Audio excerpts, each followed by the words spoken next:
राज्यातील घरगुती वीज दर स्वस्त होणार। 1 एप्रिलपासून लागू होणार नवे दर। सर्वसामान्यांना महावितरण कंपनीचा मोठा दिलासा।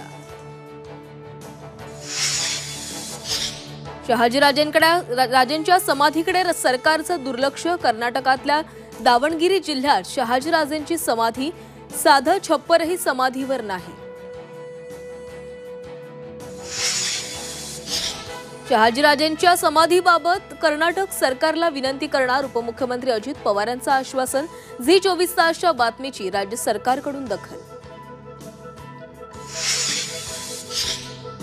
राज्यात 12वीच्या पहिल्याच पेपरला 42 गैरप्रकार। संभाजीनगर जिल्ह्यात सर्वाधिक 27 घटना, तर सामूहिक कॉपी आढळल्यास केंद्राची मान्यता रद्द करण्याचा मुख्यमंत्र्यांच्या सूचना।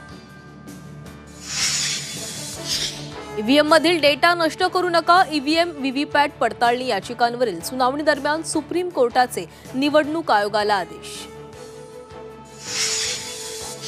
पंतप्रधान मोदी अमेरिका दौऱ्यावर। विनापरवाना भारतीयांसह द्विराष्ट्र संबंधांबाबत ट्रम्प यांच्याशी करणार चर्चा। महाकुंभमेळ्यात आज माघ पौर्णिमेनिमित्त कल्पवासाची सांगता कुंभ स्नानानं होणार। संगम भागात होणार पुष्पवृष्टी। चेंगराचेंगरीच्या पार्श्वभूमीवर तगडा बंदोबस्त तैनात। आणि अहमदाबादमध्ये भारत विरुद्ध इंग्लंड आज तिसरी वनडे रंगणार। टीम इंडिया इंग्लंडला व्हाईट वॉश देणार का, याकडे नजरा।